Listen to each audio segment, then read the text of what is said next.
जय श्री कृष्णा। राधे राधे सभी भक्तों को। आज हम माघ मास की शुक्ल पक्ष की विशेष जया एकादशी की कथा सुनेंगे, जो पापों का नाश करती है। आज की इस वीडियो में जानेंगे कि कैसे जया एकादशी का व्रत करने से पिशाच योनि से मुक्ति मिलती है और जीवन में सुख समृद्धि आती है। आइए कथा शुरू करते हैं। नंदन वन में उत्सव चल रहा था। इस उत्सव में सभी देवता, सिद्ध संत और दिव्य पुरुष वर्तमान थे। उस समय गंधर्व गायन कर रहे थे और गंधर्व कन्याएं नृत्य प्रस्तुत कर रही थीं। सभा में माल्यवान नामक एक गंधर्व और पुष्पवती नामक गंधर्व कन्या का नृत्य चल रहा था।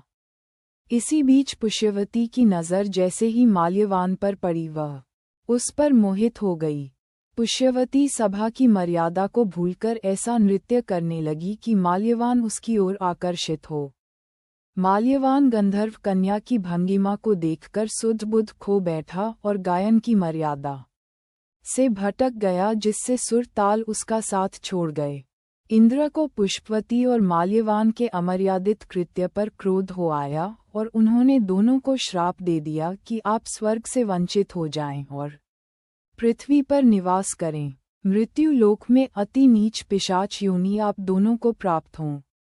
इस श्राप से तत्काल दोनों पिशाच बन गए और हिमालय पर्वत पर एक वृक्ष पर दोनों का निवास बन गया।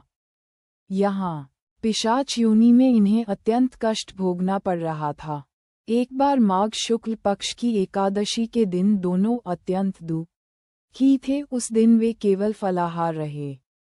रात्रि के समय दोनों को बहुत ठंड लग रही थी, अतः दोनों रात भर साथ बैठकर जागते रहे।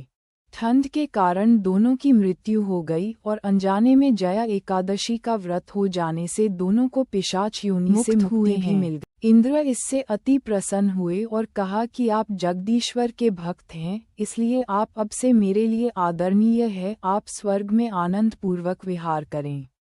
कथा सुनकर श्री कृष्ण ने ये बताया कि जया एकादशी के दिन जगपति जगदीश्वर भगवान विष्णु ही सर्वथा पूजनीय हैं। जो श्रद्धालु भक्त इस एकादशी का व्रत रखते हैं, उन्हें दशमी तिथि से को एक समय आहार करना चाहिए। इस बात का ध्यान रखें कि आहार सात्विक हो। एकादशी के दिन श्री विष्णु का ध्यान करके संकल्प करें और फिर धूप, दीप, चंदन, फल, तिल एवं पंचामृत से विष्णु की पूजा करें। अगली एकादशी की कथा के लिए हमारे साथ बने रहें। कमेंट में जय श्री हरि अवश्य लिखें। आपको वीडियो पसंद आए तो please like, share and subscribe जरूर करें। धन्यवाद।